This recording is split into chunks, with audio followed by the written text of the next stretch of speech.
Salut la compagnie! Bienvenue dans Cogito Ergo Sum, le podcast qui cherche à décrypter les ingrédients d'une expérience utilisateur mémorable. Moi c'est Margot, je contribue à créer des expériences utilisateurs fluides et intuitives sur des logiciels, portails web ou applis mobiles depuis 2014. À travers ce podcast, j'ai envie de m'inspirer des expériences des autres. Je suis convaincue qu'il y a plein de points communs dans la création d'expériences utilisateurs, quel que soit le domaine. La prof qui prépare son TP pour ses élèves, le restaurateur qui travaille son concept de restaurant, ou les parents enjoués qui préparent le goûter d'anniversaire de leur enfant. C'est ce qu'on va explorer dans ce podcast. Quelle est la secret sauce des porteurs de projets qui ont réussi à créer une expérience utilisateur mémorable? Je reçois aujourd'hui Nadine Ravel, chercheuse en neurosciences sur la mémoire au Centre de recherche en neurosciences de Lyon où j'ai moi-même fait ma thèse il y a plus de 10 ans. Depuis le premier épisode de ce podcast, on parle d'expérience utilisateur mémorable. Mais qu'est-ce que c'est que la mémoire? Qu'est-ce qui l'influence? Sur quel levier peut-on jouer en tant que concepteur et conceptrice?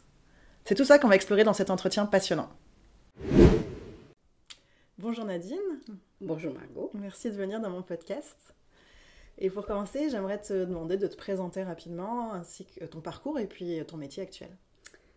Donc je suis neurobiologiste. Je suis actuellement directrice de recherche au CNRS, dans un labo qui s'appelle le Centre de recherche en neurosciences de Lyon, qui se situe sur le site du Vinatier, l'hôpital psychiatrique.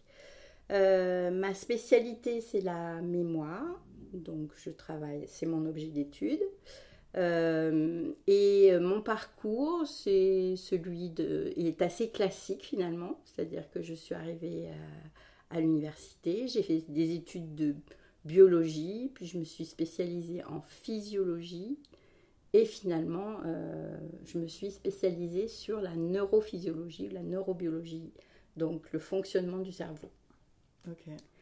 Voilà, et que dire d'autre?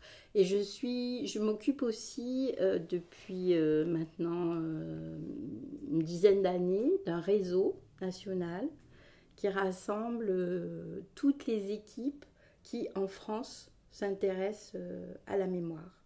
Donc ça s'appelle le GDR Mémoire, c'est le CNRS qui crée comme ça. GDR, ça veut dire groupement de recherche.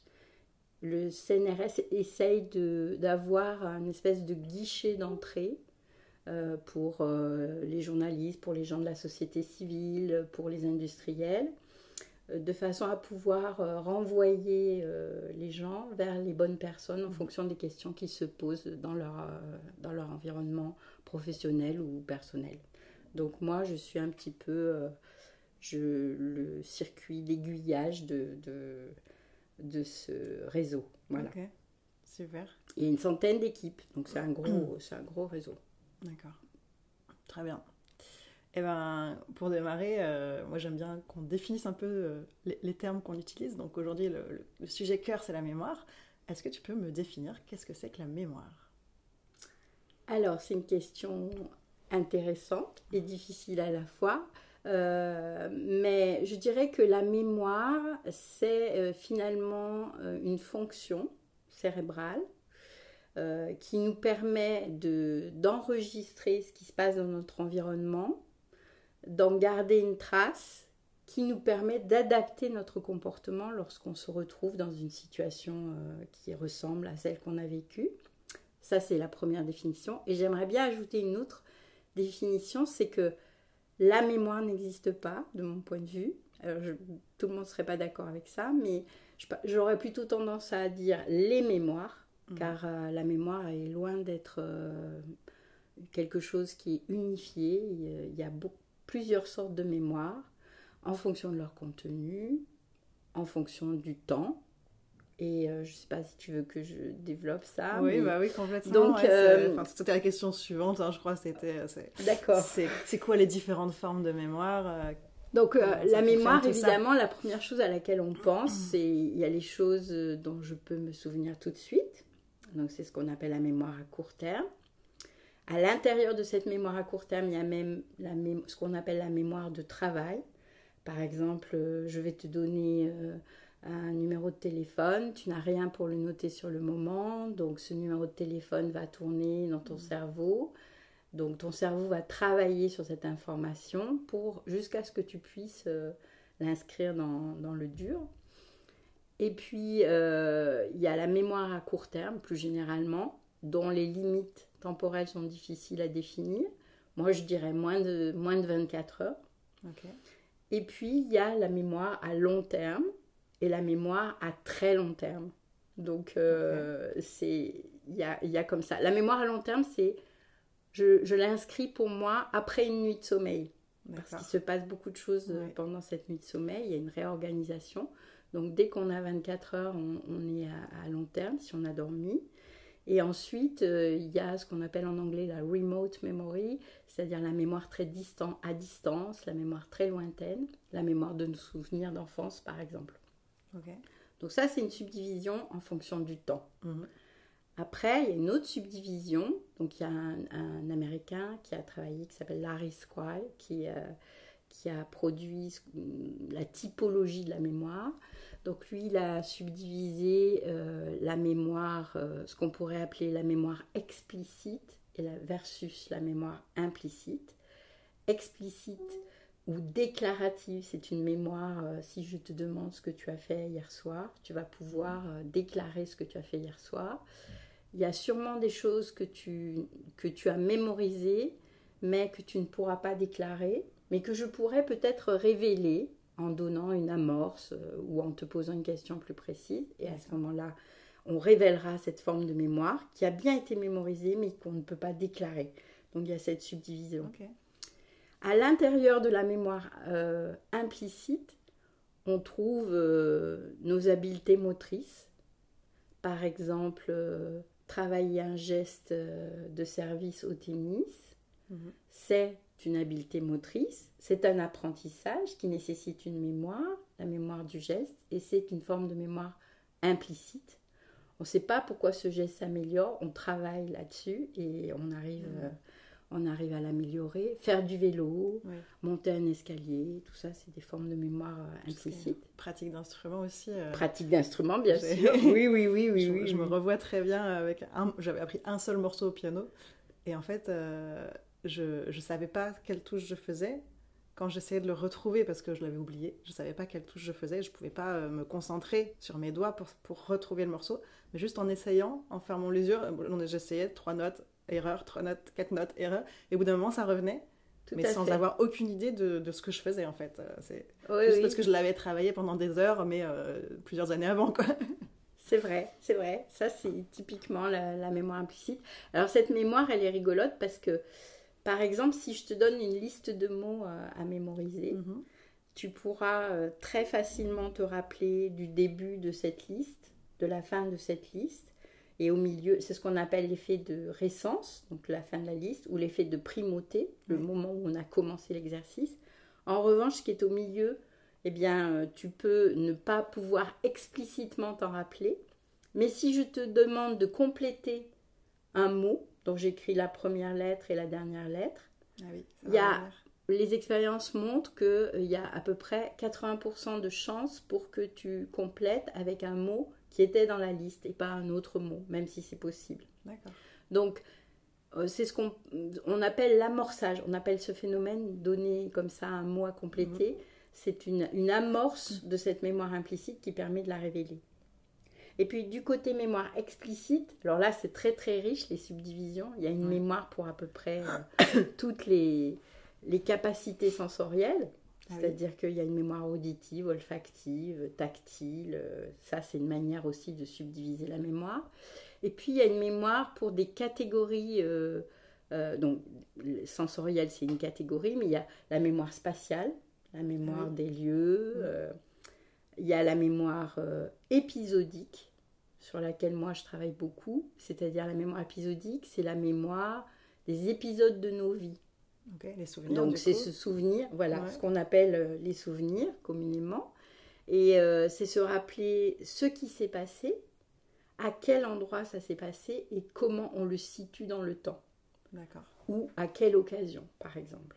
Parce que dans le temps absolu, on s'aperçoit qu'on n'est peut-être pas très bon pour resituer les choses. Okay. Mais en revanche, en générant des images du contexte, on peut repositionner quelque chose dans le temps en fonction des éléments de la nature, en fonction de savoir s'il faisait chaud ou pas. Donc ça, c'est la mémoire épisodique. Et ensuite, il y a une autre forme de mémoire qui est très importante pour nous, c'est la mémoire autobiographique.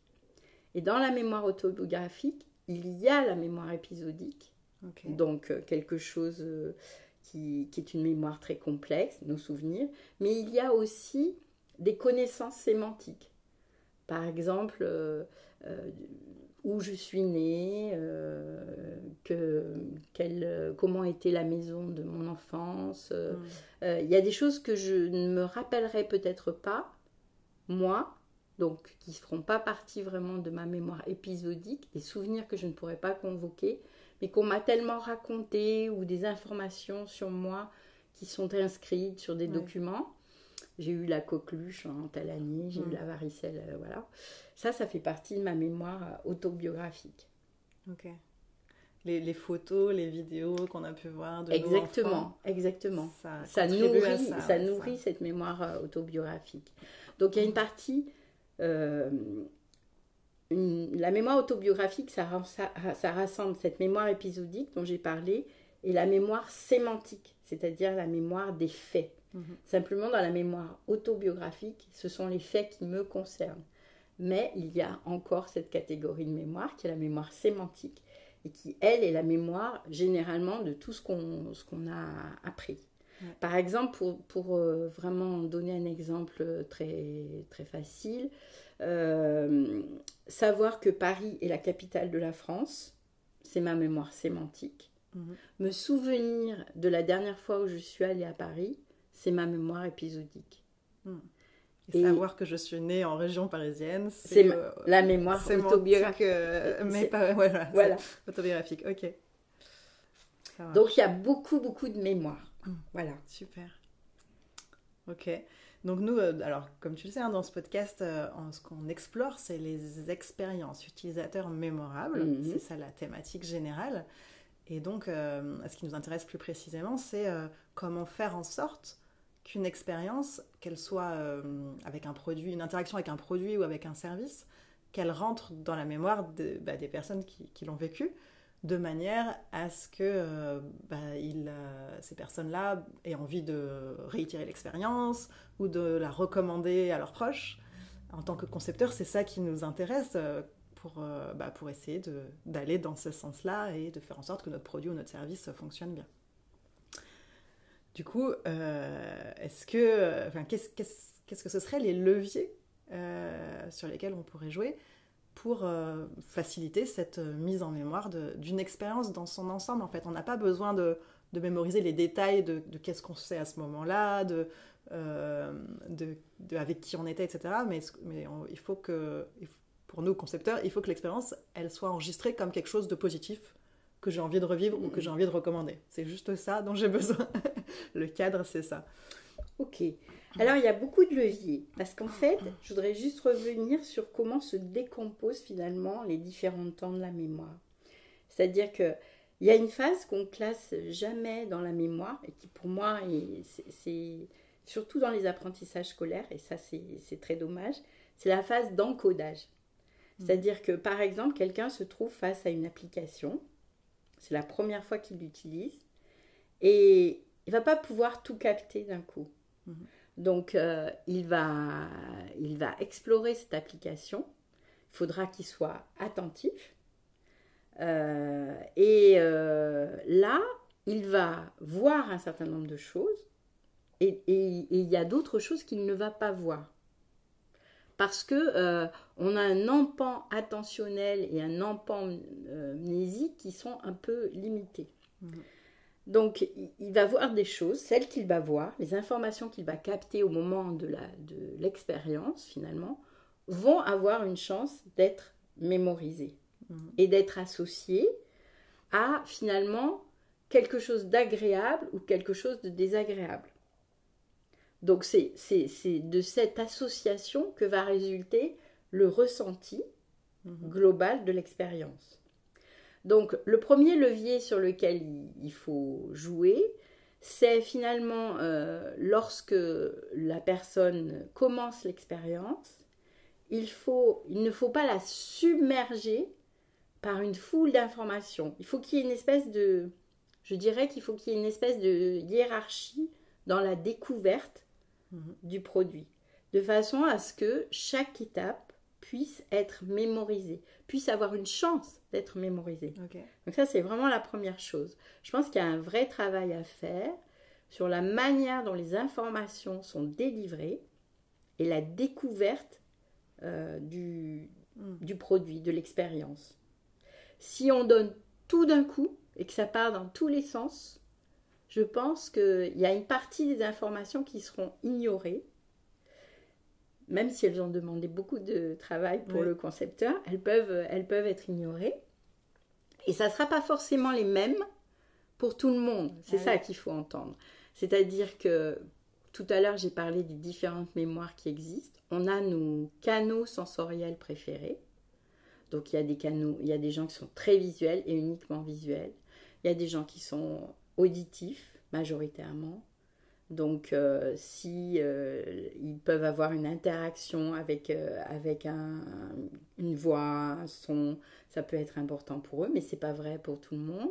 Il y a des gens qui sont plus sensorimoteurs, donc qui vont avoir besoin d'explorer. Il faut finalement trouver un compromis pour que tout le monde puisse capter quelque chose qu'il va accrocher à une expérience, positive ou négative. Comme tu le disais, vous souhaitez que ce soit positif. Donc le deuxième levier, c'est qu'il va falloir créer une expérience positive. Donc moi je dirais qu'on a une expérience positive dans deux situations. Quand on a des attentes et que ces attentes sont satisfaites, donc ça veut dire que c'est très important de connaître quelles sont les attentes de quelqu'un qui découvre une expérience, qui va vivre une expérience comme ça. Et la deuxième chose, c'est quand on est surpris, agréablement surpris, ou que notre curiosité est éveillée et qu'on a envie finalement, que ça déclenche chez nous la motivation pour continuer à utiliser le produit. Donc ça, c'est vraiment quelque chose qui me semble très important. Jouer sur le côté perceptif, qui ne doit pas être trop chargé, qui peut être avec une certaine hiérarchie, de façon à ce que chacun puisse creuser le canal qui l'intéresse finalement. Ça va maintenir l'attention, ça va maintenir la motivation et ça va surtout assurer que c'est vraiment les éléments du produit qui vont être associés à ce qui va se passer de positif. Et ensuite, donc, créer la surprise. Notre cerveau, c'est un détecteur de nouveautés. Donc, si on lui propose des choses qu'il connaît déjà, il peut réactualiser ses connaissances, mais il peut avoir aussi tendance à laisser passer comme une espèce de filtre. Ça, c'est pas très intéressant, c'est pas la peine que je passe de l'énergie à ça. En revanche, si quelque chose m'est présenté d'une façon légèrement différente à ce que je connais, ça peut est attractive, ça peut justement participer, ça peut être un levier très fort pour une expérience utilisateur positive. Mais je ne suis pas conceptrice, donc c'est de la théorie.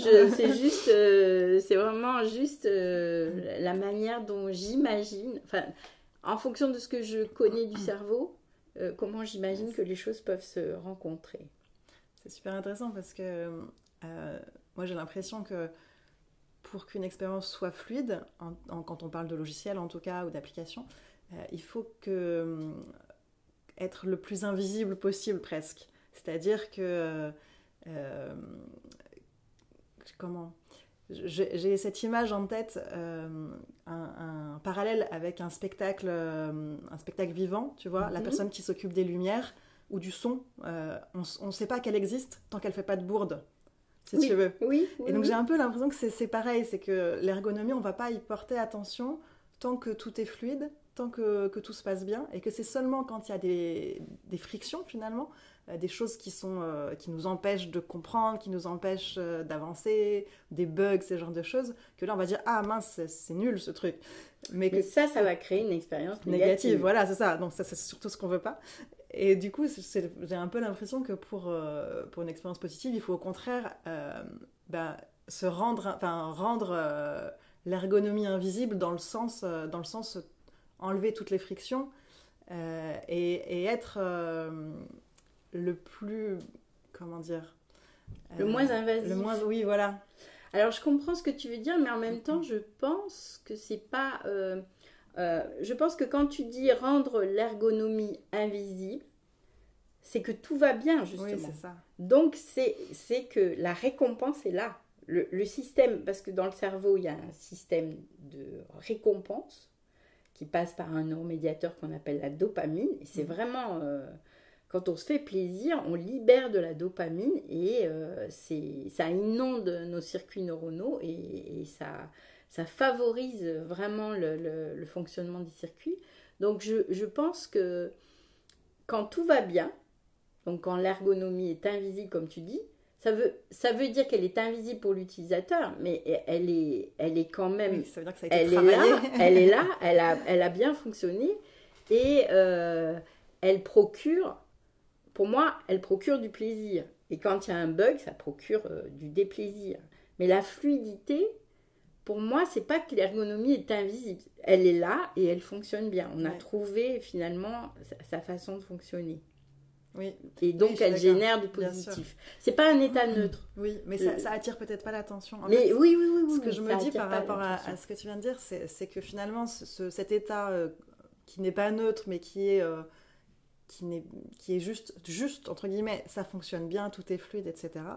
Ça va peut-être permettre de donner des expériences agréables, mais peut-être que si on veut une expérience mémorable, il faut aller un cran plus loin et ajouter une dose de surprise, quelque chose d'un peu fun, d'un peu... qui va un peu au-delà de juste tout va bien, quoi. Voilà. Juste on n'a pas fait d'erreur. Voilà. Ça, c'est le minimum, en fait. C'est ça. Mais ça va juste faire une expérience parmi d'autres dans la journée. Voilà. C'est pas celle qui va être mémorisée sur du long terme. Exactement. Si on veut finalement faire la différence avec un produit, avec une expérience utilisateur qui a déjà été vécue, il faut apporter une touche un petit truc en plus qui va faire que c'est de ça dont on va se rappeler. Ouais. Alors, je ne sais pas ce que ça peut être, mais il faut que ça reste facile à comprendre et à utiliser, mais que ce soit quand même un petit peu différent de ce qui existe déjà. De façon à ce que cette petite différence, en fait, les toutes petites différences comme ça peut être minime, hein, c'est pas une révolution, c'est juste un petit truc minime. Ça va prendre une place énorme dans le souvenir. Ouais. Et le cerveau, justement, puisque c'est un filtre à nouveauté, il ne va garder que cette nouveauté. Alors évidemment, si elle est associée à quelque chose de catastrophique, ça peut jouer dans les deux sens. Hein. Mais je pense quand même qu'il y a moyen de faire quelque chose qui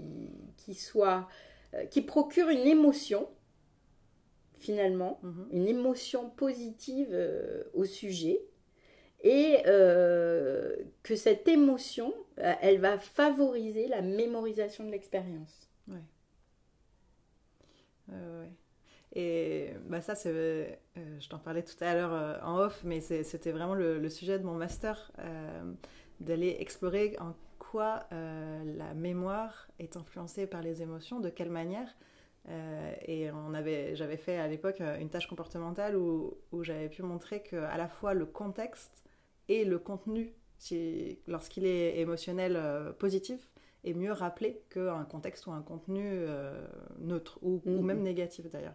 Donc c'est-à-dire que la chose qui était rappelée, si elle avait été encodée dans un contexte positif, elle était mieux rappelée que la même chose encodée dans un contexte neutre.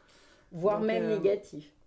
Voire même négatif, oui. Donc ça c'était vraiment chouette de voir ça dans mes résultats. C'est un résultat important parce que l'émotion et mémoire sont toujours tirées vers le négatif. C'est-à-dire que parce qu'il y a beaucoup de recherches sur les mémoires traumatiques. Donc c'est pour ça, je pense, oui, qu'on a dans cette vision-là. Voilà, tirer dans le sens négatif. Pourquoi est-ce que... Parce que finalement, moi je pense que c'est simple. Un souvenir négatif, ça nous gêne tout au long de notre vie. Ça nous empêche d'avancer, ça nous empêche de nous construire. C'est traumatique. Un souvenir très positif, ça ne nous empêche pas de nous construire. Au contraire, ça nous permet de nous transcender. Donc, je pense que la recherche est déséquilibrée. La recherche cherche à soigner, cherche à ce que les gens se sentent mieux. Donc, on a travaillé pendant très longtemps sur ce qui était traumatique. Et pas tellement sur le bonheur, finalement. Sur les émotions très positives. Et puis aussi parce qu'il y avait peut-être ce déséquilibre. On savait comment provoquer des émotions très négatives pour pouvoir faire des expériences très négatives. Mais provoquer des émotions très positives qui soient à la hauteur de ces événements traumatiques, c'était plus difficile à trouver. Oui, forcément. Mais c'est intéressant, ces résultats dont tu parles, parce qu'ils ne sont pas si nombreux que ça dans la littérature, en fait. Oui, un effet sur le positif. Ouais. Alors, en fait, on dit souvent les émotions aux deux bornes de l'échelle émotionnelle sont importantes. Il faut que ce soit intense, en fait. Oui. Que ce soit intense négatif, intense positif. Bon, pour une expérience utilisateur, intense positif. Il faut que ce soit intense positif. Alors, est-ce qu'il y a un moyen pour un concepteur d'arriver à emmener un utilisateur jusqu'à une expérience tellement émotionnelle qu'elle soit à ce point positive ?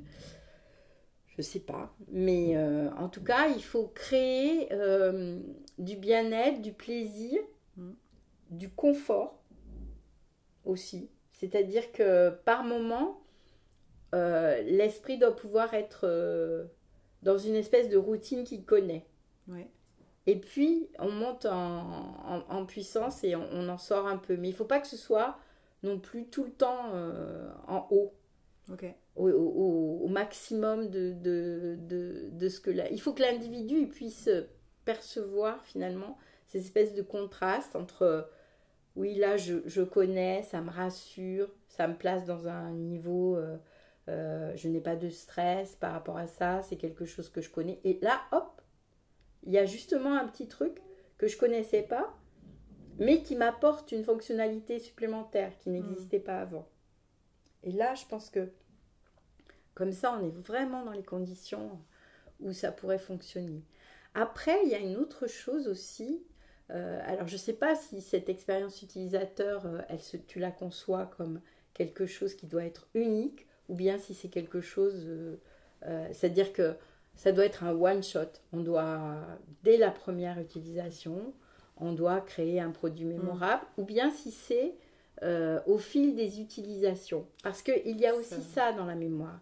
C'est-à-dire que tout à l'heure, on parlait du geste du tennis, même si c'est une mémoire implicite, ou du geste du musicien.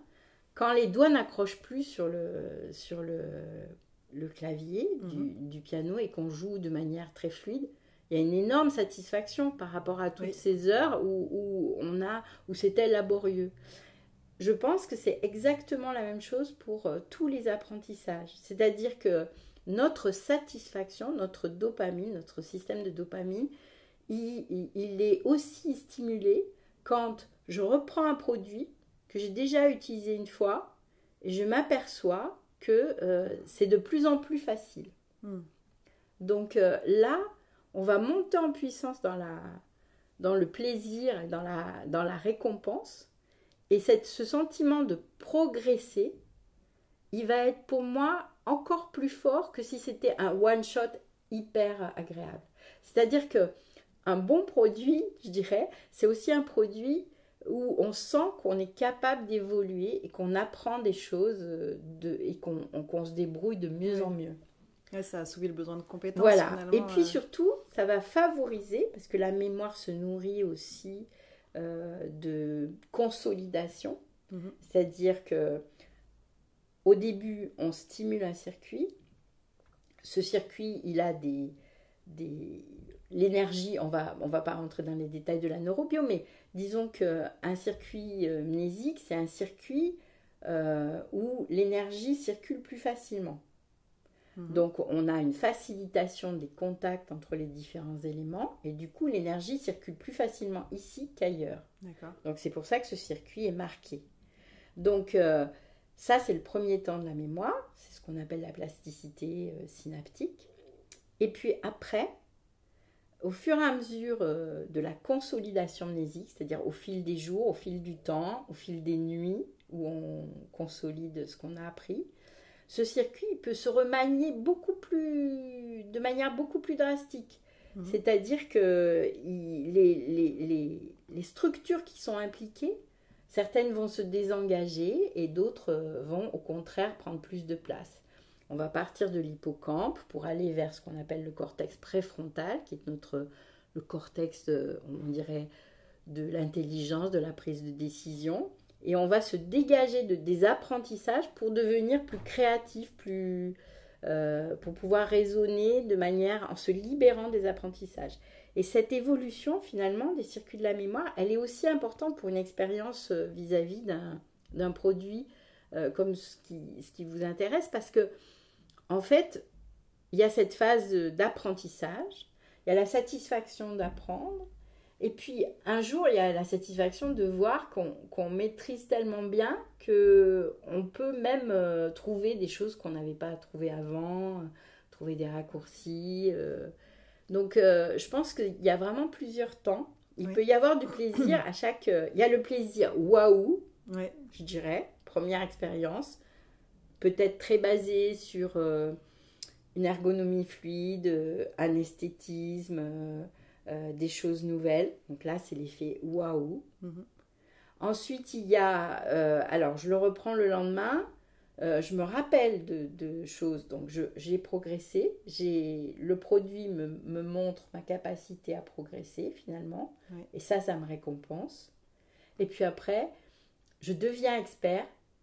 Et là, je peux vraiment explorer le produit de manière... il doit offrir aux experts aussi une manière d'explorer le produit qui est satisfaisante. Sinon, il peut y avoir une espèce de lassitude. Et on dit, bon, ok, j'ai fait le tour. Oui, il y a un critère en ergonomie. Il y a des grilles de critères qui existent pour évaluer une interface, par exemple. Qui ont été, je pense à celle de Bastien Escapin, qui est un peu la référence. En plus, c'est des Français qui l'ont écrit. Voilà, exactement. Et un des critères, c'est... alors, j'ai perdu l'intitulé exact, mais en gros, l'idée, c'est justement d'être adapté à la fois aux novices et aux experts. Et typiquement, dedans, sur un logiciel, pouvoir avoir des raccourcis clavier. Au début, quand tu arrives, tu les connais pas, et puis ça te va bien de toute façon d'être guidé, parce que tu as besoin d'être guidé au début, et à la fin, tu veux gagner du temps. Une fois que tu as pris un peu tes habitudes sur le logiciel, tu es content de pouvoir faire CTRL-N, CTRL-S, Maj-Alt-W pour ouvrir le truc sans aller cliquer à droite à gauche. Il en faut pour tout le monde, et surtout, il faut vraiment, je pense, à chaque étape, il faut qu'on puisse régénérer du plaisir. Ouais. Donc ça, c'est important, je pense. C'est pour ça que il faut pas non plus, à l'inverse, il faut pas non plus qu'un novice soit complètement découragé parce que y a trop de choses à maîtriser au départ pour pouvoir avancer dans le logiciel ou dans l'application. Moi, je le vois avec certains logiciels que j'utilise même en recherche. S'il faut passer pour la prise en main des mois, je ne vais pas avoir le courage de le faire. Mais si je peux déjà faire une petite application à mon niveau, je vais la faire, ça va m'apporter une satisfaction et ensuite je vais creuser et je vais pouvoir continuer. Donc, je pense que ça, c'est important, cette notion de progression. On a tous besoin, on a tous soif d'apprendre. Il y a des récompenses qui sont simplement la récompense d'avoir réussi à faire quelque chose. Tu vois, j'ai réussi à mettre des barres d'écart type dans la nouvelle version d'Excel. Quand ils ont changé, et j'étais contente d'y être arrivée en me disant juste pourquoi ils ont changé ça. Je connaissais avant, c'était bien. Donc voilà, je pense que c'est ça. Donc si on se résume, il y a vraiment le levier de provoquer quelque chose au moment de l'encodage, avoir quelque chose qui peut évoluer, voire même qui peut donner une certaine liberté aux gens qui seraient experts de l'utiliser de façon différente. Ouais. Merci d'avoir écouté cet épisode. N'oubliez pas de vous abonner pour ne pas manquer la suite de cette discussion. Restez à l'écoute car dans la suite, nous allons plonger encore plus profondément dans notre sujet. Pour continuer à échanger, questionner et explorer les thématiques autour de l'expérience utilisateur, retrouvez-moi également sur TikTok, vous trouverez le lien en description. C'était Margot dans Cogito Ergo Sum et je vous retrouve très bientôt pour la suite de notre échange.